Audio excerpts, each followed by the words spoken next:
नमस्कार दोस्तों, आज मैं आपके लिए एक बहुत ही अच्छी सीख देने वाली कहानी लेकर आई हूँ। बहुत समय पहले की बात है, एक औरत थी जिसका एक छोटा सा घर था और उस घर में अपने 2 बच्चे और पति के साथ रहती थी। एक दिन की बात है कि वह कहीं बाहर जा रही थी।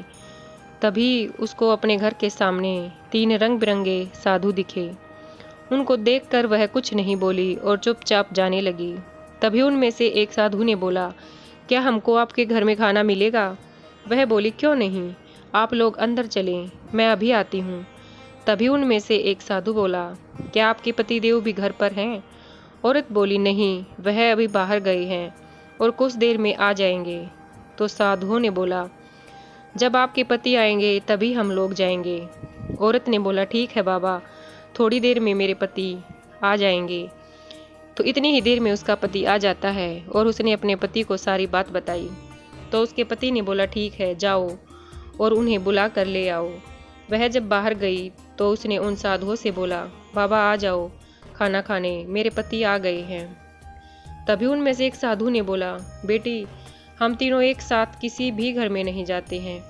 औरत यह बात सुनकर वहीं रुक गई और बोली, ऐसा क्या है जो आप तीनों एक साथ घर में नहीं जाते हैं?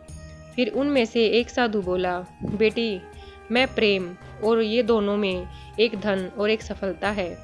हम तीनों में कोई भी किसी के घर में जब भी जाता है उसके घर में वही चीज़ आ जाती है। औरत बहुत ही खुश हो गई और बोली, आप लोग यहीं रुको, मैं अभी अपने पति से पूछ कर आती हूँ कि हम किसे अंदर बुलाएंगे। वह दौड़ते हुए अपने पति के पास गई और सारी बात बताई। जब पति ने सुना तो बोला, धन वाले साधु को बुला लेते हैं। लेकिन पत्नी ने कहा, सफलता वाले साधु को बुला लेते हैं, अगर सफलता मिल जाएगी तो धन तो अपने आप ही मिल जाएगा। फिर दोनों में बहुत लंबी बहस होती है और इसके बाद उन्होंने सोचा कि क्यों न धन और सफलता दोनों को एक साथ बुला लें।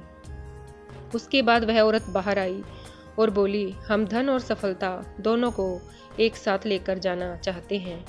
यह बात सुनकर तीनों साधु मुस्कुराए और बोले, बेटा, अब हम में से कोई भी नहीं जाएगा, क्योंकि हम लोग उनके घर कभी नहीं जाते जो लोग धन और सफलता को एक साथ बुलाते हैं। यह बात सुनकर उस औरत को बहुत अधिक अफसोस हुआ और उदास मन से घर के भीतर चली गई। अगर वह औरत प्रेम को घर में बुला लेती तो धन और सफलता दोनों उसको अपने आप मिल जाती, क्योंकि जहाँ प्रेम होता है वहाँ धन और सफलता अपने आप आ जाती।